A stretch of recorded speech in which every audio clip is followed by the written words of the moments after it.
Lens combination के बाद हम लोग प्रकाश का वर्ण विक्षेपण पढ़ेंगे। इसको अंग्रेजी में डिस्पर्सन ऑफ लाइट कहते हैं। आपने क्लास 10th में भी इसके बारे में स्टडी किया है। क्या होता है प्रकाश का वर्ण विक्षेपण? Dispersion of light, dispersion of light, प्रकाश का वर्ण विक्षेपण। देखिए एक्चुअली हमने देखा कि जो लाइट होती है, लाइट में अभी तक जैसे हमने देखा कि प्रिज्म हमने स्टडी किया हुआ था, तो प्रिज्म में हमने पढ़ा था कि जब कोई लाइट रे हम उसमें डालते हैं तो प्रिज्म उसको विचलित कर देता है, डेविएट करता है। प्रिज्म डेविएशन के साथ साथ प्रिज्म में हमने एक और बहुत इंटरेस्टिंग चीज देखी कि अगर हम उसमें वाइट लाइट डालते हैं, वाइट लाइट, श्वेत प्रकाश जिसे आप बोलते हैं, तो जब हम वाइट लाइट डालते हैं और दूसरी तरफ से हम उसको देखते हैं जाकर के, तो हमें उसमें कलर्स दिखाई देते हैं, अलग अलग रंग हमको उस पर दिखाई देते हैं। ये भी एक घटना हमने देखी उस पर। लाइट में कलर्स कैसे हमको पहचान में आते हैं? देखिए कोई भी कलर की लाइट, हमने एक चीज तो समझ ली कि अगर वाइट लाइट को हम प्रिज्म में डालते हैं और उसमें से जाकर के जब किरण निकलती है तो हमको अलग अलग रंग उसमें से दिखाई देते हैं।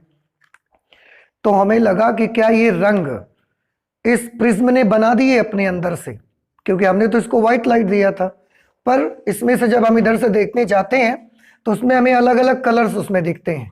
तो हमें ये लगा कि क्या ये जो कलर्स हैं वो प्रिज्म ने बनाए या खुद व्हाइट लाइट में है। इसका ये हमें काफी इंटरेस्टिंग लगा। तो इसके लिए हमने हमारे पास बहुत सारे फिल्टर होते हैं मटेरियल के, ऐसे पेपर फिल्टर भी होते हैं कि अगर हम लाइट के सामने लगाएंगे, वाइट लाइट के सामने, तो ऐसा फिल्टर भी हो सकता है कि वो उस वाइट लाइट में से रेड लाइट को क्रॉस करेगा, बाकी सबको एब्जॉर्ब कर लेगा, तो हमको रेड लाइट दिख जाएगी। हमारे पास ऐसा फिल्टर भी है जो ब्लू लाइट को पार होने देगा, बाकी सबको रोक देगा। तो हमारे पास बहुत तरह के फिल्टर्स हैं। तो जब हमने सबसे पहले प्रिज्म में ये देखा गया कि एक तरफ से अगर व्हाइट लाइट डालो तो दूसरी तरफ से आपको कई कलर्स दिखाई देते हैं, तो अब ये हमारे मन में आया कि क्या ये कलर्स प्रिज्म ने बनाए या खुद उस व्हाइट लाइट के पास हैं, प्रिज्म ने केवल उनको काट काट के अलग कर दिया। ये अब हम पहचानने का प्रयास करने लगे। तो क्योंकि उससे पहले तक हमको कलर्स को अलग करना, अलग अलग उनको रिकॉग्नाइज करना आता था। जैसे कलर्स में ये जो प्रकाश आपका होता है, आप अभी आगे चल करके पढ़ोगे कि एक वेव फॉर्म में भी चलता है, और क्लास 11th में तरंग आप पढ़ चुके। तरंग में बहुत सारी क्वालिटीज होती हैं। जैसे मैं अगर आपको ये दिखाऊं तो ये एक रेड कलर आपको दिख रहा होगा, यहाँ पे लाइट इस पर पड़ती है और ये हमारी आंख पर आता है। अब आप थोड़ा सा सोचिए, ये चीज आपको रेड दिखती है, ये चीज आपको ब्लू दिखती है, तो ऐसा इनमें क्या फर्क है कि एक चीज रेड दिख रही है आपको और एक चीज आपको ब्लू दिखती है? एक्चुअली होता क्या है, इन लाइट्स का कैरेक्टर अलग अलग होता है, इनके लक्षण अलग अलग हैं, इनकी प्रॉपर्टीज अलग अलग होती हैं। आपको जैसे कि मैंने बोला, अभी आगे चलकर आप पढ़ेंगे कि जो लाइट होता है वो तरंग के रूप में चलता है और तरंग में अलग अलग कैरेक्टरिस्टिक्स हैं। तो उनमें से मैं थोड़ा सा आपको बताऊं। एक ये वेव मैंने बनाई हुई है, देखो, एक ये वेव बनाई है और एक ये वेव बनाई है। तीनों अलग अलग तरीके का कैरेक्टरिस्टिक रखती हैं। वेव में एक कैरेक्टर होता है जिसे हम बोलते हैं वेव लेंथ, तरंग दैर्ध्य कहा जाता है, और एक दूसरा कैरेक्टरिस्टिक होता है जिसे हम बोलते हैं फ्रीक्वेंसी, आवृत्ति। इन सब में भी उसी चीज का फर्क है। आप देखो, तरंग दैर्ध्य, यहां से लेकर यहां तक की जो डिस्टेंस आप मेजर करोगे, that will be the wave length of this wave. ये इस तरंग की तरंग दैर्ध्य है। इस तरंग की तरंग दैर्ध्य को चेक करो। एक सुरंग से अगले सुरंग तक के बीच की जो दूरी होगी वो तरंग दैर्ध्य। एक सुरंग से अगले सुरंग तक के बीच की जो दूरी होगी वो तरंग दैर्ध्य। इस वेव की वेवलेंथ आप देखिए। और अगली वेव मैंने एक बनाई है, इसका यहां पर एक क्रेस्ट पड़ता है, एक क्रेस्ट यहां पर पड़ता है। Again this is the wavelength of this wave. Now you are seeing that the wavelength of different waves are different. हम अलग अलग तरंगें लेते हैं और उनकी वेवलेंथ अलग अलग हमको मिलती है। ये वाली जो वेव है जिसकी वेवलेंथ सबसे ज्यादा है, ये वाली वेव रेड कलर की है। ये जिसकी वेवलेंथ सबसे छोटी है, ये वायलेट कलर है। और ये जिसकी वेवलेंथ इससे ज्यादा और इससे कम है, आप कह सकते हो कि एक मीडिएटर कलर होगा कोई, जो रेड और वायलेट के बीच में पड़ता होगा। तो मीडिएटर कलर हम येलो कलर को मानते हैं। तो मान लिया हमने कि ये येलो कलर की लाइट होगी। ठीक है, देखिए आपको वेव्स के अनुसार उनके कलर पहचानने भी आने चाहिए। जैसे एक वेव मैं ऐसे बना देता हूं, फिर एक वेव मैं ऐसे बना देता हूं। अब मैंने पूछा कि इनमें से दो वेव्स हैं, एक रेड कलर की है, एक ब्लू कलर की है, कौन सी रेड है कौन सी ब्लू है? तो जिसकी तरंग दैर्ध्य ज्यादा है वो रेड है और जिसकी तरंग दैर्ध्य कम है वो ब्लू है। ये रेड और ये ब्लू। वैसे देखने में दोनों ब्लैक ही लगेंगी आपको, ये भी ब्लैक कलर लग रही है, ये भी ब्लैक कलर लग रही है, लेकिन हम वेवलेंथ से पहचानेंगे कि कौन सी रेड है और कौन सी ब्लू। अब ये इनमें फर्क होता है, ये इनमें डिफरेंस होता है। अब अगर ये डिफरेंस होता है तो जब ये हमारी आंखों पर पहुंचती हैं, ये रेड कलर है, रेड कलर की वेवलेंथ इतनी ज्यादा। एक चीज मैं और पहले क्लियर कर दूं आपको, इसमें देखो यहां से यहां तक में इसने कंप्लीट, बाई चांस मैंने मान लिया कि इसने कंप्लीट किए 100 साइकिल, 100 चक्कर कंप्लीट कर लिए इसने केवल इतनी सी देर में। और इस वाली वेव ने इतनी सी ही देर में 50 साइकिल कंप्लीट किए, 50 चक्कर पूरे किए। और इस वाली वेव ने उतनी ही देर में 25 साइकिल कंप्लीट किए। अब आप देख सकते हैं हमने सबको बराबर टाइम दिया। ये उतने ही टाइम में 100 साइकिल कंप्लीट करता है, ये उतने ही टाइम में 50 साइकिल्स कंप्लीट करता है, और ये उतने ही टाइम में 25 साइकिल्स केवल कंप्लीट करता है। तो ये क्या चीज है? ये है इसकी आवृत्ति, ये है इसकी फ्रीक्वेंसी। तो इसको हम इसकी फ्रीक्वेंसी बोलते हैं, आवृत्ति कहते हैं। अब आप समझ सकते हैं किसकी आवृत्ति ज्यादा है और किसकी आवृत्ति कम है। किसकी आवृत्ति सबसे कम है?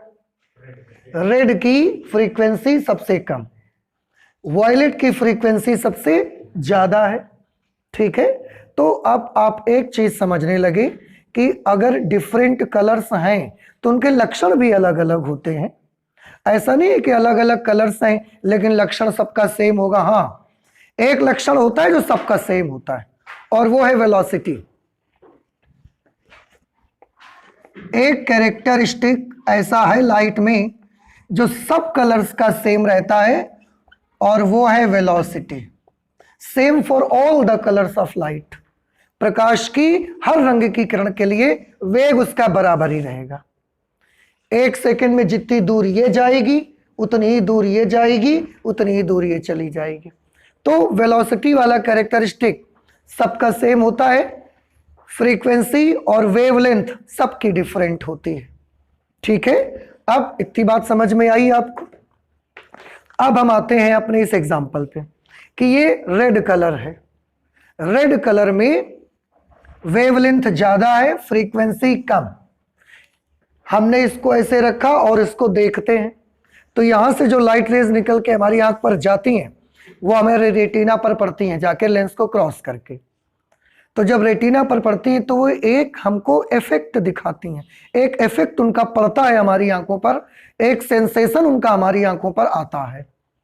ठीक है, हमने इसको पहचान लिया कि ये एक प्रकार का सेंसेशन है, अनुभव है, फीलिंग है जो हमारी आंख पर पड़ती है। ठीक है, हमने इसको अलग से पहचान लिया, पहचान के रख लिया कि इस प्रकार की जो फीलिंग आएगी वो इस चीज की है, इसकी। एक दिन हमारी आंखों के सामने ये ऑब्जेक्ट भी आया, इसको हमने देखा, इससे भी लाइट जब चली हमारी आंख पर पड़ी, रेटिना पर पहुंची। रेटिना पर पहुंची, हमने क्या पाया कि इसका हमारी आंख पर जो सेंसेशन मिलता है वो अलग टाइप का मिलता है, और अलग टाइप का मिलता है। अब हमने क्या कर दिया, ये देखने लगे कि अलग अलग चीजों से जो लाइट आती है वो हमारी आंख पर अलग अलग तरीके का सेंसेशन क्रिएट करती है, अनुभव पैदा करती है, हमको फीलिंग, अलग अलग तरीके की फीलिंग आती है। इसको देख रहे हैं तो एक अलग फीलिंग आ रही है, इसको देख रहे हैं तो एक अलग फीलिंग आ रही है, इस चीज को देखते हैं तो एक अलग फीलिंग आती है हमारी आंखों पर। अब हमने क्या किया, इनके नाम रखना शुरू कर दिया कि आगे से कभी भी ये वाली वेवलेंथ, ये वाली फ्रीक्वेंसी अगर हमारी आंख पर आएगी, इस प्रकार की कोई सेंसेशन हमको मिलेगी तो हम उसका नाम रख देंगे रेड। तो कलर्स, कोई अलग से कलर नहीं गिरता है आकर के, हमारे आंख पर लाइट रेज जब जाती हैं तो वो अलग अलग तरह का सेंस देती हैं, हमें फीलिंग कराती हैं, उस फीलिंग का हमने नाम रख लिया रेड। फिर इसके बाद जब जब कहीं पर हमको कुछ दिखता है कि इस टाइप का, उसी टाइप का ये सेंसेशन है जैसा यहां से आया था, तो हम उसको भी क्या बोल देते हैं, रेड बोल देते हैं। फिर हमने इसको देखा, ये जो हमारी आंख पर आती है इसकी वेवलेंथ भी कम है और इसकी फ्रीक्वेंसी ज्यादा है। ये वाली चीज जब हमारी आंख पर आती है तो ये हमारी आंख को अलग तरीके से प्रभाव दिखाती है, तो हमने इसका नाम रख दिया ब्लू।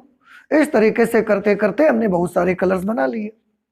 तो ये कलर्स के नॉमेनक्लेचर जो हैं वो हमने कर दिए, हमने बनाए उसको, लेकिन कलर हमने नहीं बनाया, हमने नाम बनाए, केवल कलर हमने नहीं बनाए हैं। और हमने ये भी पाया कि जो व्हाइट लाइट हमारी होती है, श्वेत प्रकाश, उसमें ये सारे कलर की लाइट प्रेजेंट होती है। तो जब श्वेत प्रकाश हम इसमें डालते हैं तो वो जो कलर्स आपको इसमें दिखाई देते हैं वो कलर्स प्रिज्म नहीं बनाता, वो कलर्स व्हाइट लाइट के पास ऑलरेडी होते हैं। हमने फिल्टर लगा के देखे, हमने एक फिल्टर लगाया जो केवल रेड कलर को पार होने देता है, बाकी को एब्जॉर्ब कर लेता है। हमने श्वेत प्रकाश के आगे लगाया, व्हाइट लाइट के आगे, हमें रेड कलर मिला। ये फिल्टर हटाया, दूसरा फिल्टर लाए जो केवल ब्लू कलर को पास होने देता है, बाकी सबको रोक देता है। फिर से व्हाइट लाइट हमने डाली, अब ये ब्लू कलर पास होने दे रहा है तो ब्लू कलर हमको दिखा, बाकी सारे एब्जॉर्ब हो गए। ये फिल्टर हटाया, एक तीसरा फिल्टर लाए जिसकी क्वालिटी क्या है कि ये येलो कलर को पास होने देगा, बाकी सबको एब्जॉर्ब कर लेगा। तो इसने येलो कलर पास होने दिया व्हाइट लाइट में से, बाकी सबको एब्जॉर्ब कर लिया। अब हम क्या देख रहे हैं कि हर बार हम डालते कौन सी लाइट है, व्हाइट लाइट, और फिल्टर अलग अलग यूज कर रहे हैं।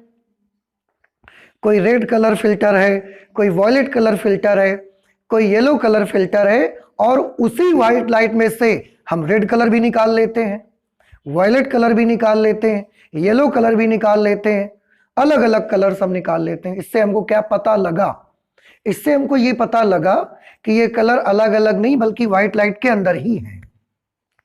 तभी तो डालते हर बार कौन सी लाइट है, व्हाइट, कभी रेड निकल के आता है, फिल्टर बदल दिया येलो निकल के आ गया, फिल्टर बदल दिया ब्लू निकल के आ गया। तो क्या ये फिल्टर थोड़ी कलर बनाएंगे, कलर्स किसमें है, व्हाइट लाइट में ही हैं। तो इस एक्सपेरिमेंट से हमने एक बार पता लगा लिया कि जो हमारा श्वेत प्रकाश होता है उसमें अलग अलग कलर्स होते हैं।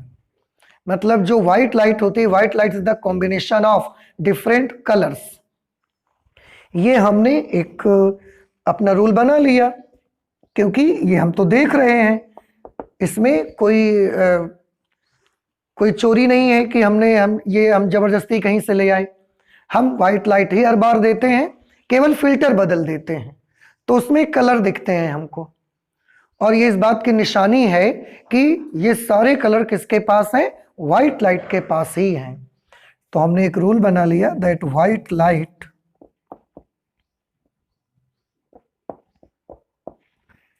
white light is the combination of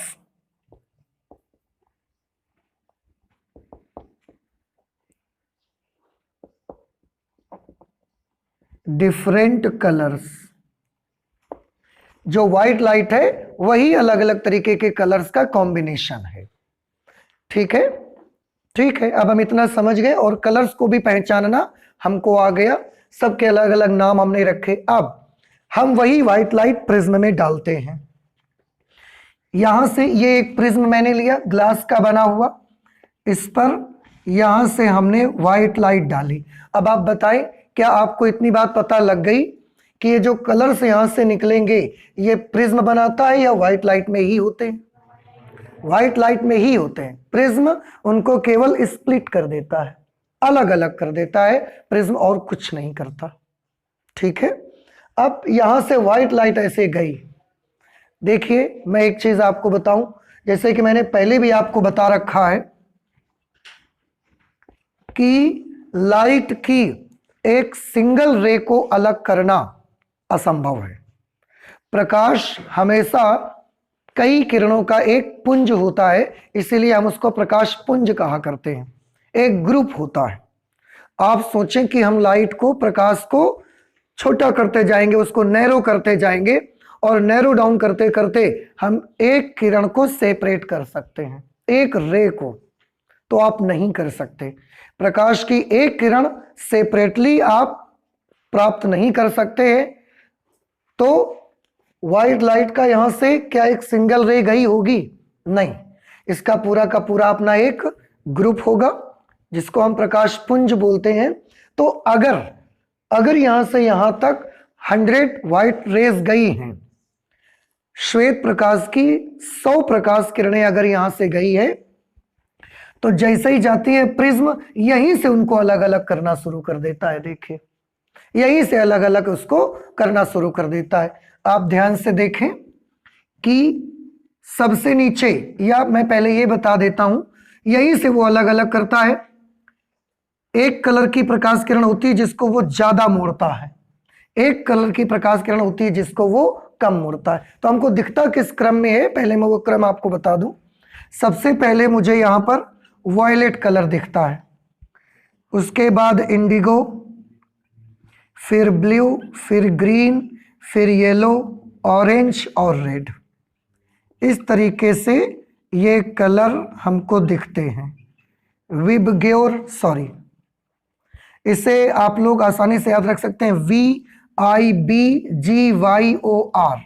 VIBGYOR के नाम से आप बड़ी आसानी से याद रख सकते हैं। यहाँ V ये सब कौन से कलर्स को रिप्रेजेंट करते हैं? तो मैं ये लिखता हूं, ये रिप्रेजेंट करता है वॉयलेट कलर, जिसे आप बैगनी रंग बोलते हैं। ये I रिप्रेजेंट करता है इंडिगो, आसमानी। B stands for blue, G stands for green, Y stands for yellow, O stands for orange and finally R stands for red। तो जब हम प्रिज्म में से व्हाइट लाइट डालते हैं तो हमको इतने कलर्स अलग अलग यहां पर मिलते हैं। ठीक है, और ये कलर्स यहीं से डिस्ट्रीब्यूट होना स्टार्ट हो जाते हैं। अब आप देखें व्हाइट लाइट के जाने का रास्ता क्या था, ये। तो इस रास्ते पर अगर ये लेंस, ये प्रिज्म सॉरी, इसको डेविएट ना करता व्हाइट लाइट को, तो ये सीधी इस रास्ते पर निकल जाती। लेकिन उसने तो सारी प्रकाश किरणों को विचलित कर दिया, और न सिर्फ विचलित किया, सब प्रकाश किरणों को, सब रंगों के प्रकाश किरणों को अलग अलग डेविएट किया उसने। सबसे ज्यादा, अब आपको दिख रहा है सबसे ज्यादा कौन सी लाइट रे मुड़ी हुई है, कौन सा कलर मुड़ा हुआ है? सबसे ज्यादा वायलेट मुड़ा है और सबसे कम रेड मुड़ा है। ऐसा क्यों? ये बड़ा आसान है। वायलेट की फ्रीक्वेंसी बहुत ज्यादा होती है, ये अपने दोलन बड़ी जल्दी जल्दी करती है। रेड की फ्रीक्वेंसी कम होती है, ये दोलन बड़ी देर देर में करती है। तो इसकी फ्रीक्वेंसी ज्यादा होने की वजह से ये जितनी बार वाइब्रेशन करती है मटेरियल के भीतर, उतनी बार इसमें अवरोध लगता है और उतनी बार ये मुड़ जाती है। देखो इस बात को थोड़ा ध्यान से समझिए, वॉयलेट कलर की फ्रीक्वेंसी ज्यादा है, ये जितनी बार ऑसिलेट करती है, जितनी बार दोलन करती है, उतनी बार मटेरियल के अंदर इसमें अवरोध लगता है, रुकावट लगता है। जितनी बार ऐसे करती है टक्कर होती है, टक्कर होती है, टक्कर होती है बार बार। तो ये एक बहुत जल्दी जल्दी टक्कर करती है और इतनी सी देर में बहुत ज्यादा ऑसिलेशन करती है। जितनी बार वो ऑसिलेशन करेगी, जितनी बार वो दोलन करेगी, उतनी बार वो मुड़ जाया करेगी। तो ये बहुत दोलन करती है इसलिए बहुत ज्यादा मुड़ती है, ये कम दोलन करती है इसलिए कम मुड़ती है। तो मुड़ी क्यों कम और ज्यादा? क्योंकि इसके ऑसिलेशंस ज्यादा हैं, इसके ऑसिलेशंस कम है। जितनी बार कोई वेव ऑसिलेट होगी उतनी बार वो मुड़ जाएगी। तो अब आप देखें कौन ज्यादा मुड़ जाएगी, खुद आप समझ सकते हैं। ये ज्यादा दोलन करती है तो ये ज्यादा मुड़ती है, और ये कम दोलन करती है तो ये कम मुड़ेगी। भाई एक सेकंड में कोई केवल 5 दोलन करता है और एक सेकंड में कोई दूसरी रे जो 50 दोलन करती है। जितनी बार दोलन करना है उतनी बार मुड़ना है उसको, तो कौन ज्यादा मुड़ेगी? जो 50 दोलन करेगी वो ज्यादा मुड़ेगी। तो इसकी फ्रीक्वेंसी ज्यादा है, ये ज्यादा मुड़ती है, इसकी फ्रीक्वेंसी कम है, ये कम मुड़ती है। ठीक है। अच्छा, विचलन कोण आपने पढ़े हुए हैं, क्या होता है विचलन कोण? प्रिज्म पर आपतित प्रकाश किरण की दिशा तथा प्रिज्म से निर्गत प्रकाश किरण की दिशाओं के बीच जो कोण बनता है उसे हम बोलते हैं विचलन कोण, एंगल ऑफ डेविएशन याद होगा आपको।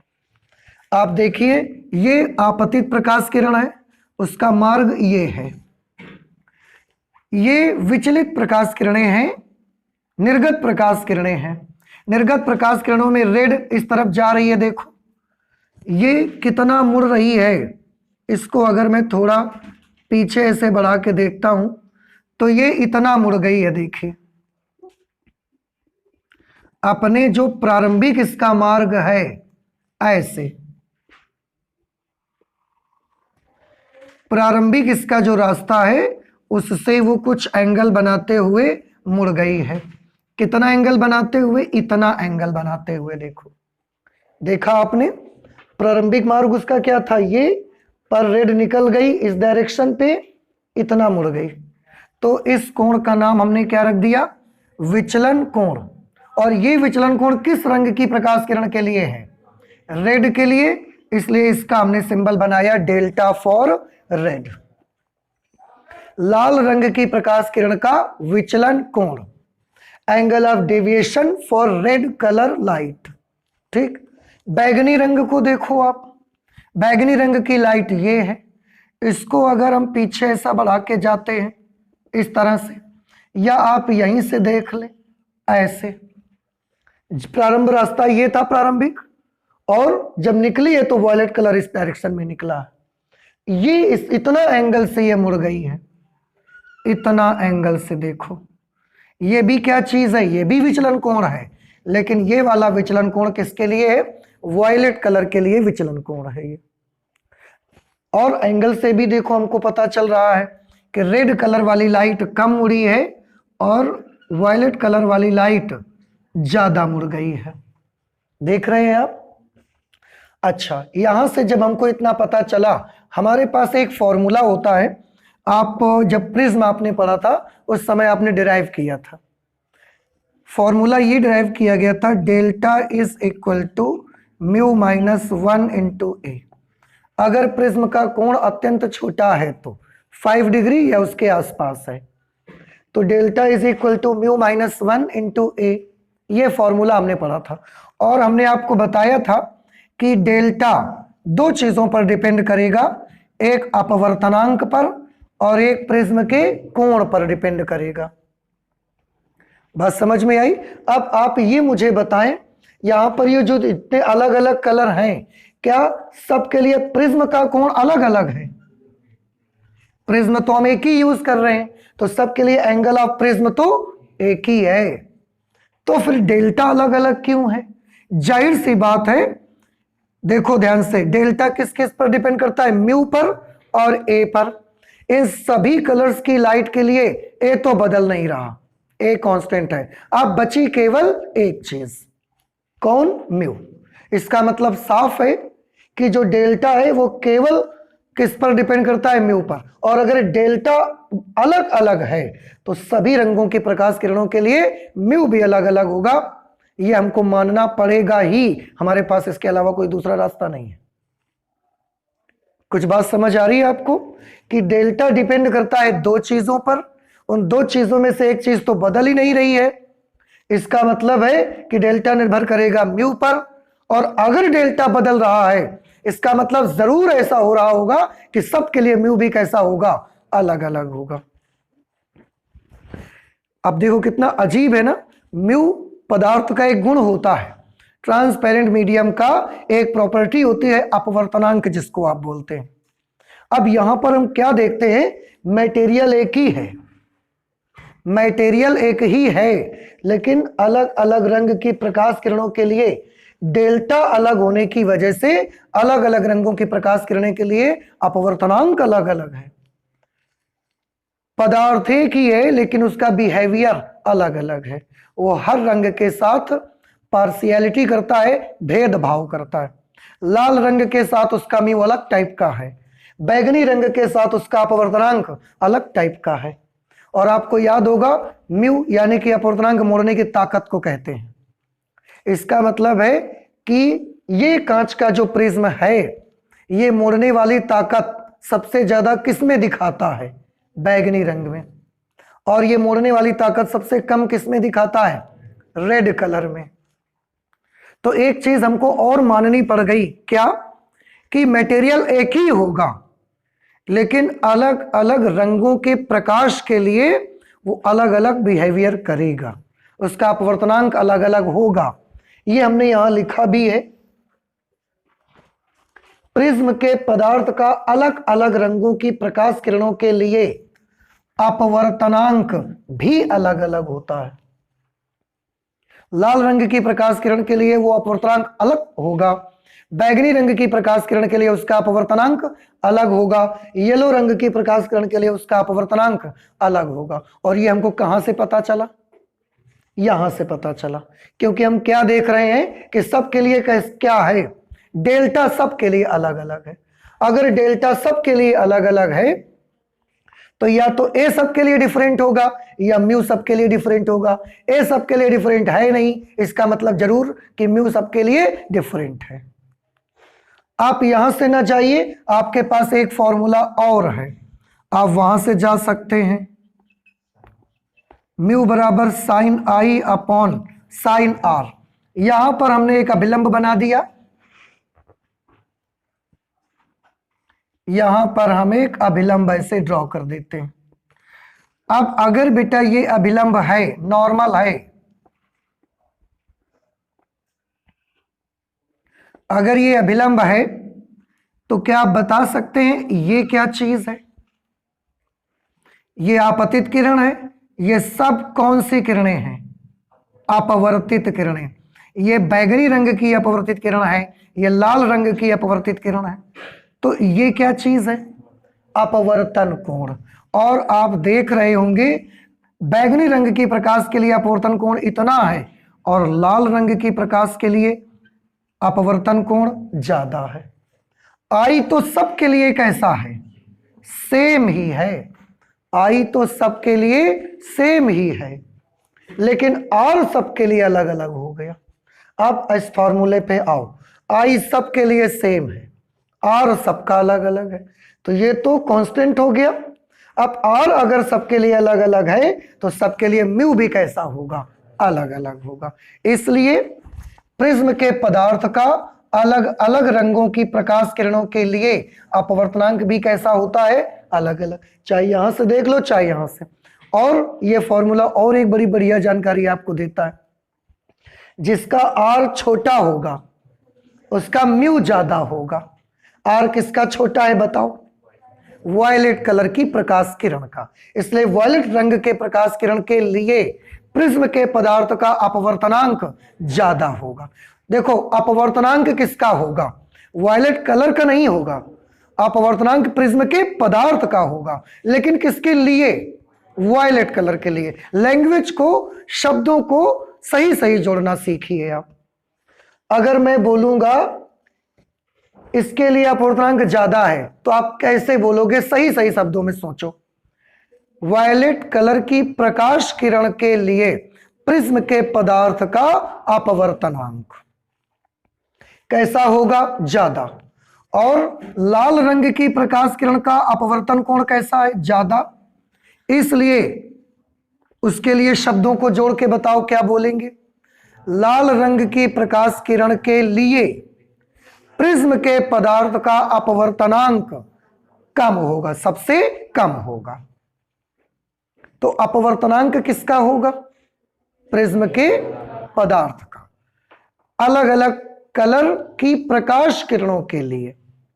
बात समझ में आ गई आपको? ये चीज। तो बैगनी रंग की प्रकाश किरण के लिए अपवर्तनांक कैसा होगा? ज्यादा। और लाल रंग की प्रकाश किरण के लिए अपवर्तनांक कैसा होगा? कम। आप चाहें तो इस चीज को कहीं भी नोट कर सकते हैं। बैगनी रंग की प्रकाश किरण के लिए प्रिज्म के पदार्थ का अपवर्तनांक और लाल रंग की प्रकाश किरण के लिए प्रिज्म के पदार्थ का अपवर्तनांक, इन दोनों में कौन ज्यादा होगा? बैगनी रंग की प्रकाश किरण के लिए प्रिज्म के पदार्थ का अपवर्तनांक सबसे ज्यादा होगा और लाल रंग की प्रकाश किरण के लिए प्रिज्म के पदार्थ का अपवर्तनांक सबसे कम होगा। और यही रीजन है कि बैगनी रंग सबसे ज्यादा मुड़ा है, जिसका अपवर्तनांक ज्यादा होगा वो ज्यादा मुड़ेगा। तो ये चीज हमको पता चल गई। तरंग दैर्ध्य किसकी ज्यादा थी? लाल रंग के प्रकाश की तरंग दैर्ध्य वायलेट कलर के प्रकाश की तरंग दैर्ध्य से ज्यादा थी। अपवर्तन कोण किसके लिए ज्यादा है? लाल रंग के प्रकाश किरण के लिए अपवर्तन कोण ज्यादा है और वायलेट कलर के प्रकाश किरण के लिए अपवर्तन कोण कम है। ठीक है। आवृत्ति किस कलर की ज्यादा होती है वो आप यहां से देख सकते हैं, हम नहीं लिखेंगे उसको। ठीक है। डेल्टा किसका ज्यादा मिलेगा आपको? डेल्टा वायलेट कलर का ज्यादा मिलेगा, रेड कलर का डेल्टा कम मिलेगा आपको।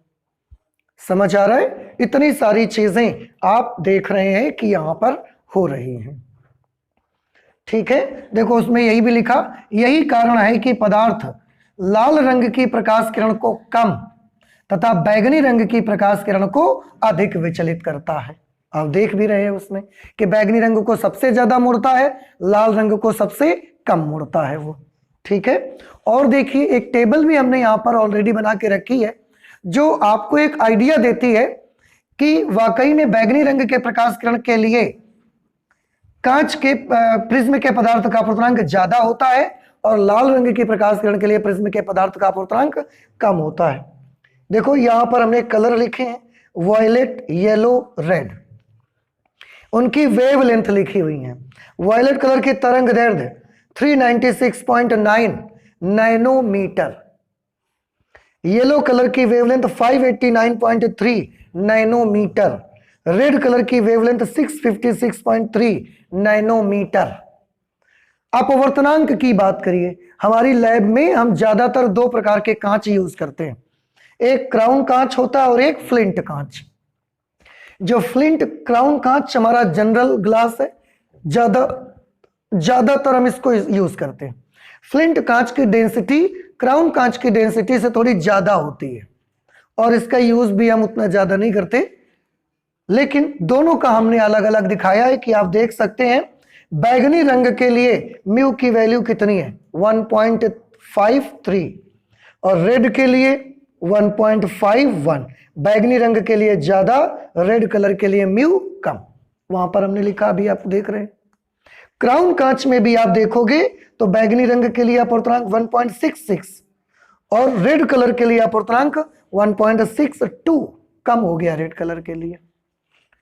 तो कांच के पदार्थ का अपवर्तनांक हमेशा बैगनी प्रकाश के लिए ज्यादा रहेगा, लाल प्रकाश के लिए अपवर्तनांक कैसा होता है? कम होता है। तो ये काफी स्ट्रेंज है, काफी विचित्र बात है। कैसे? एक ही मटेरियल है लेकिन अलग अलग रंगों की प्रकाश किरणों के साथ इसका व्यवहार, इसका तरीका अलग अलग है। देखो कितना अजीब है ना कि मटेरियल सेम है लेकिन हर अलग अलग रंग की प्रकाश किरण को अलग तरीके से बिहेव करता है। ये इसमें खास बात है। ठीक है।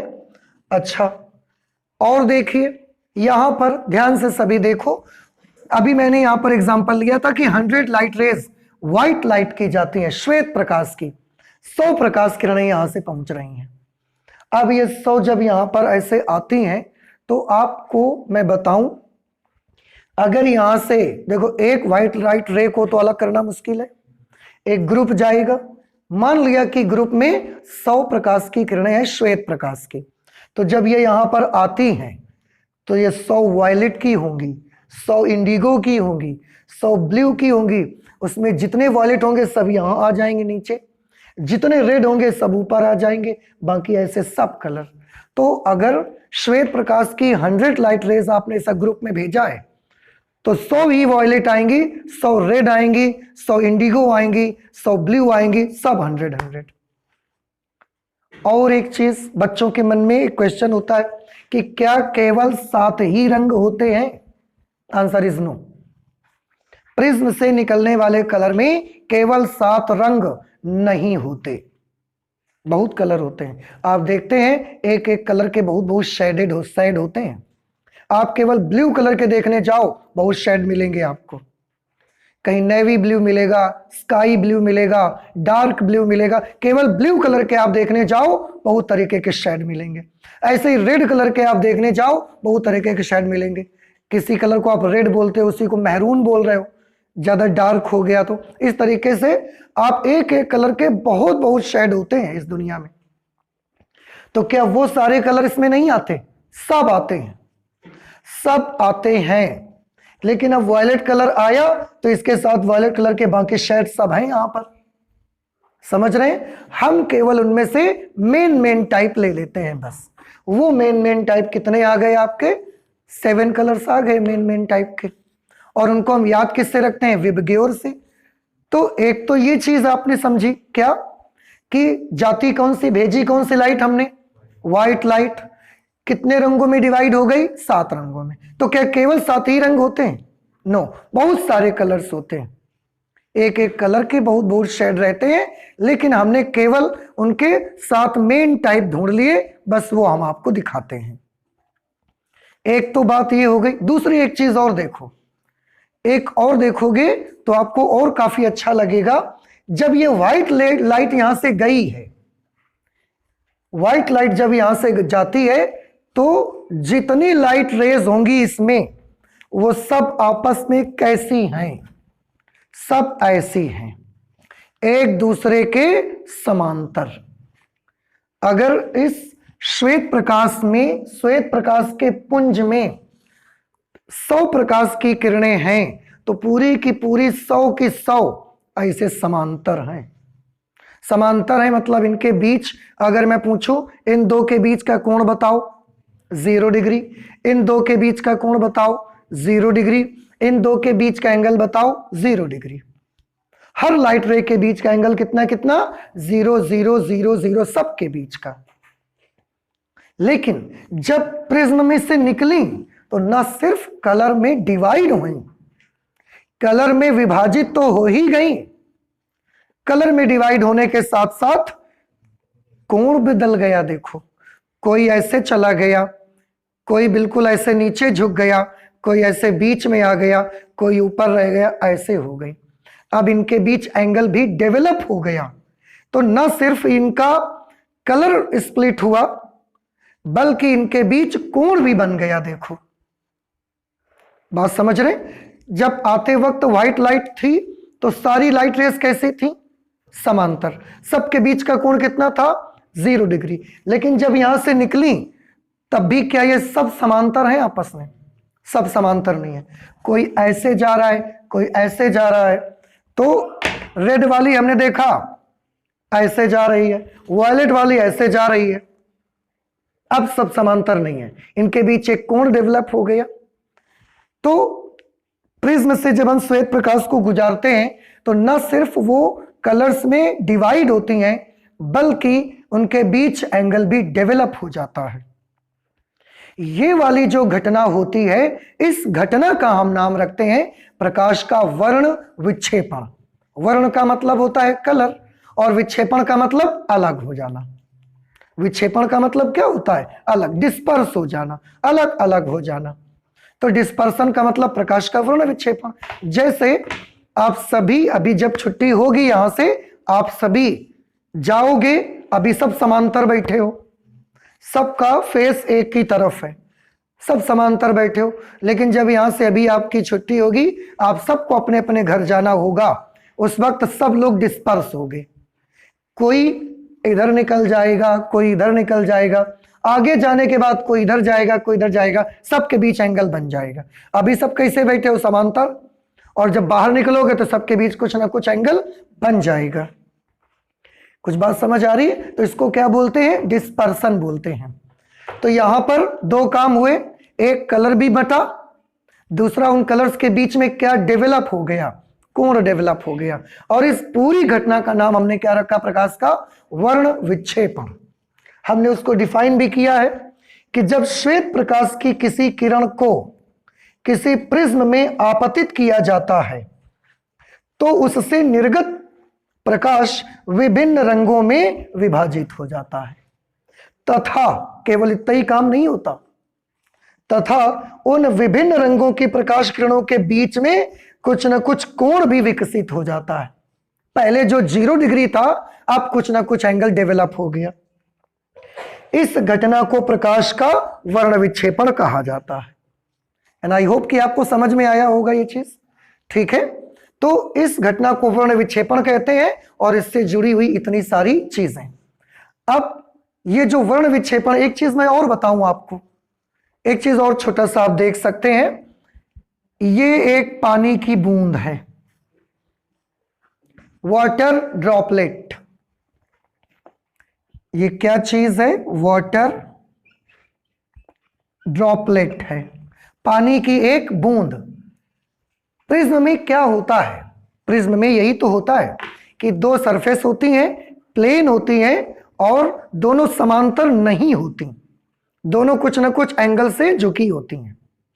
पानी की बूंद में देखिए, अगर मैं यहां पर एक सरफेस ऐसा प्लेन बनाऊं, फिर यहां पर एक सरफेस ऐसे प्लेन बनाएं, यहां पर एक सरफेस बनाएं और यहां पर एक सरफेस बनाएं।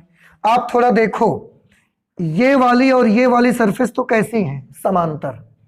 लेकिन क्या ये वाली सरफेस भी आपको लगता है कि समांतर है? ये वाली सरफेस आपको कैसी लगती है?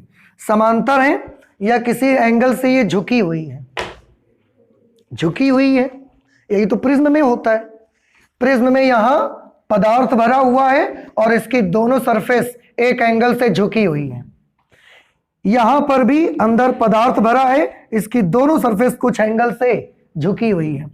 पदार्थ भरा है और दोनों सरफेस कुछ एंगल से झुकी हुई है। तो वाटर की ड्रॉप भी किस तरीके से बिहेव करती है? प्रिज्म की तरह। तो water droplet behaves like a prism. अगर ये प्रिज्म की तरह बिहेव करती है तो ये भी जब इस पर कोई व्हाइट लाइट पड़ेगी तो ये उसको क्या कर दिया करेगी? 7 रंगों में न सिर्फ तोड़ेगी बल्कि उनके बीच में कुछ एंगल क्रिएट कर देगी। यानी कि वाटर की ड्रॉपलेट में भी क्या होता है? वर्ण विक्षेपण होता है। और यह वर्ण विक्षेपण आपको आसमान में इंद्रधनुष के रूप में दिखाई देता है। समझ में आया? देखेंगे इंद्रधनुष कैसे बनता है। तो यही लेंस में होता है। लेंस में आप देख सकते हैं, लेंस भी तो ऐसा बना होता है। अगर ये लेंस ऐसा बना हुआ है, ऊपर का इतना हिस्सा देखो इसमें और नीचे का इतना हिस्सा देखो, इतना हिस्सा देखिए ऊपर का, कैसा दिखता है? ये आपको प्रिज्म जैसा दिखता है। तो जब लाइट इस पर पड़ती है तो ये भी डेविएट करता है और 7 रंगों में डिवाइड करता है। और इसीलिए लास्ट क्लास में आपको बताया गया था क्रोमेटिक एबरेशन का दोष आ जाता है इसमें, वर्ण विपथन का दोष इसमें आ जाता है। तो ये भी वही काम करता है क्योंकि ये भी प्रिज्म की तरह बिहेव करता है। ठीक है? तो इस तरीके से वाटर ड्रॉपलेट भी प्रिज्म की तरह बिहेव करती है, लेंस भी प्रिज्म की तरह बिहेव करता है और ये सब कलर को डेविएट करते हैं। तो ये रहा वर्ण विक्षेपण। हाँ, इससे रिलेटेड कुछ मैथमेटिकल कैलकुलेशन है, उसको हम लोग करना चाहते हैं तो आप इसे नोट कर लें, इसके बाद हम मैथमेटिकल कैलकुलेशन कर लेते हैं। ठीक है?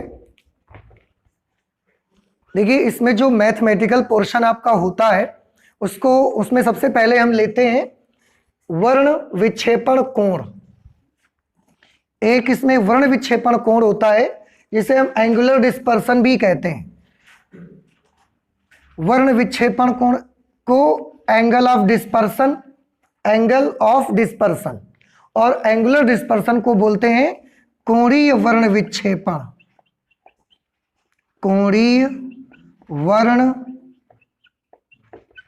विक्षेपण, ये दोनों नाम एक ही चीज के हैं और ये एक प्रकार का कोण होता है। कौन सा कोण होता है? देखिए, ये जो फिगर हमने बनाया है इसमें आप ध्यान से देखिएगा। लाल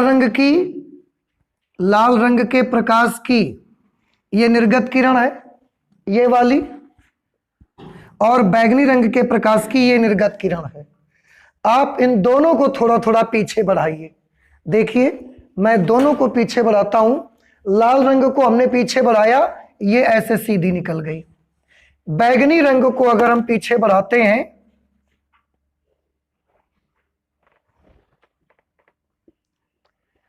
तो ये इस दिशा में चली जाएगी, ऐसा। अगर हम इसको पीछे बढ़ाएंगे तो ये आएगी, और लाल रंग की प्रकाश किरण को हमने पीछे बढ़ाया है तो ये देखो जा रही है ऐसे। अब दोनों ने एक दूसरे को देखो यहां पर काटा।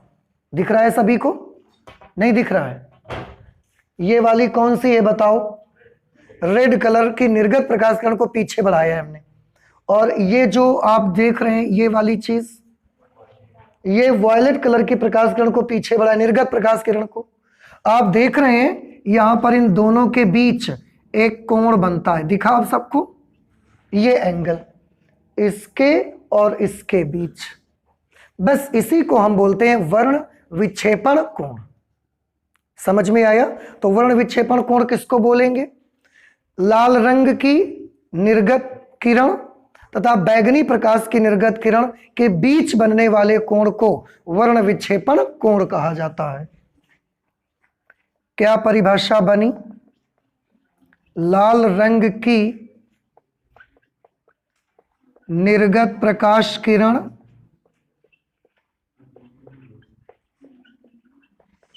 तथा बैगनी रंग की निर्गत प्रकाश किरण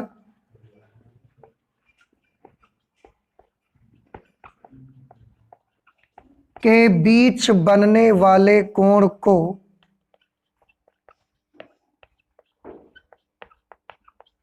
वर्ण विक्षेपण कोण, वर्ण विक्षेपण कोण अथवा कोणीय वर्ण विक्षेपण कहा जाता है, अथवा कोणीय वर्ण विक्षेपण कहा जाता है। इसे थीटा से प्रदर्शित करते हैं, इसे थीटा से प्रदर्शित करते हैं।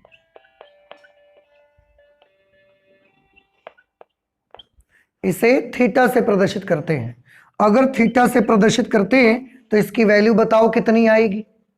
देखिए सभी लोग गौर से, आपको केवल इतना एंगल बताना है, इतना सा, ये वाला सबको दिख रहा है, ये वाला एंगल, आपको केवल इतना सा एंगल बताना है। अब आप जरा गौर करिए, पूरा यहां से यहां तक का एंगल कितना है? Delta we. उसमें से यहां तक का एंगल कितना है? Delta R. तो फिर ये वाला एंगल कितना बचेगा? Delta we minus delta R. बिल्कुल सही बताया आपने, delta we minus delta R. ठीक है। अब डेल्टा का एक फॉर्मूला भी मैंने लिख के दिखाया था आपको, delta is equal to mu minus 1 into A. अगर इसके अकॉर्डिंग हम यहाँ पर फॉर्मूला लगाएंगे तो क्या मिलेगा मुझे? डेल्टा वी की जगह पर मुझे क्या लिखना पड़ेगा बताएं? मुझे लिखना पड़ेगा mu V minus 1 into A. Delta R की जगह पर mu R minus 1 into A, क्योंकि ए सब के लिए सेम है लेकिन म्यू सब के लिए अलग अलग है। अभी हम बात भी कर रहे थे। अब आप इसे सॉल्व करेंगे, ए कॉमन ले लेंगे, कैंसलेशन करेंगे तो सॉल्व करने से मिलेगा mu V minus mu R into ए।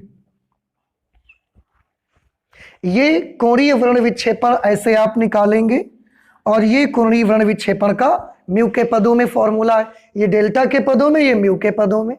आप देखें कोणीय वर्ण विक्षेपण दो बातों पर डिपेंड करता है, एक तो पदार्थ पर, दूसरा प्रिज्म कोण पर। म्यू पर डिपेंड करता है, इसका मतलब किस पर निर्भर करता है, पदार्थ पर। और ए पर डिपेंड करता है, इसका मतलब प्रिज्म के कोण पर निर्भर करता है। तो थीटा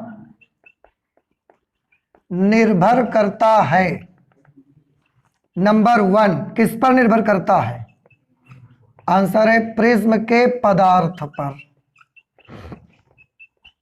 और नंबर 2 प्रिज्म कोण पर, जिसे अपवर्तक कोण भी कहा जाता है। ये दो बातों पर डिपेंड करता है, एंगल ऑफ डिस्पर्सन या एंगुलर डिस्पर्सन, कोणीय वर्ण विक्षेपण, ये दो चीजों पर डिपेंड करता है। एंगल निकालना समझ आया आपको। इसी में एक छोटा सा आर्टिकल और भी है जिसका नाम है नंबर 2 वर्ण विक्षेपण क्षमता।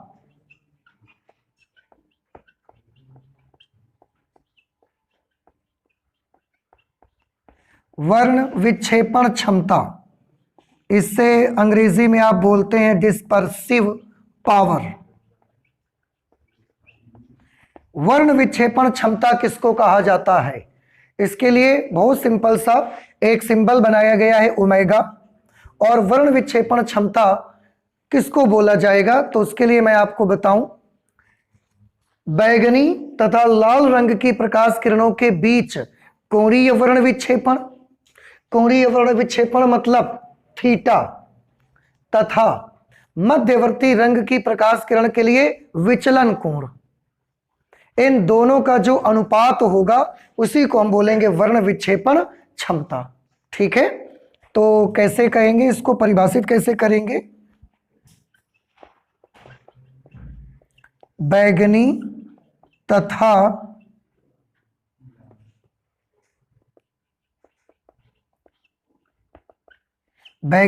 लाल रंग की प्रकाश किरणों के बीच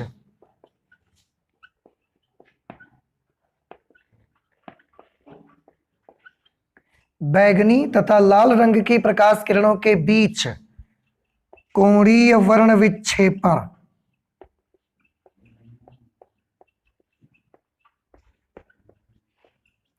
कोणीय वर्ण विक्षेपण, कोणीय वर्ण विक्षेपण को कैसे प्रदर्शित करते हैं आप, थीटा से।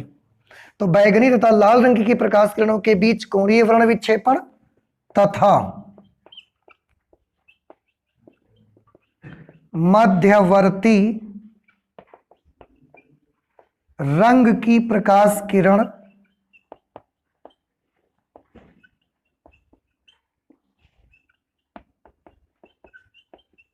के लिए विचलन कोण, विचलन कोण को किससे प्रदर्शित करेंगे, डेल्टा से। और ये मध्यवर्ती रंग की बात हो रही है, ये जो रेड से वॉयलेट तक का पूरा ये हमारा एरे बना हुआ है, एक यहाँ पर ये एक स्पेक्ट्रम बना हुआ है, इसमें मध्यवर्ती रंग हम येलो को मानते हैं।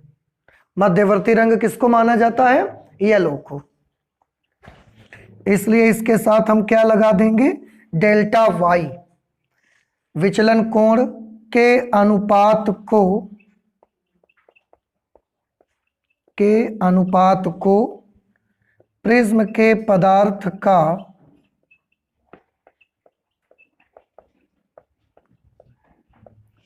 वर्ण विक्षेपण क्षमता कहते हैं,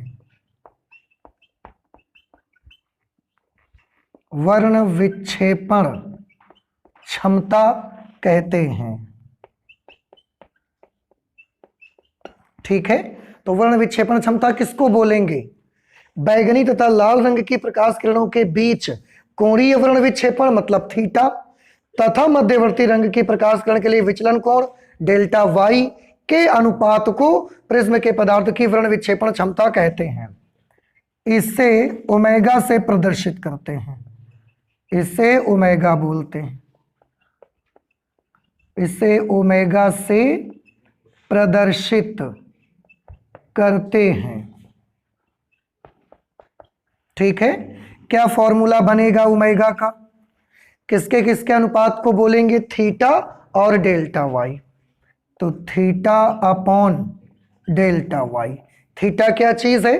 बैगनी और लाल रंग की प्रकाश किरणों के बीच कोणीय वर्ण विक्षेपण। और डेल्टा वाई क्या चीज है? मध्यवर्ती रंग की प्रकाश किरण के लिए विचलन कोण।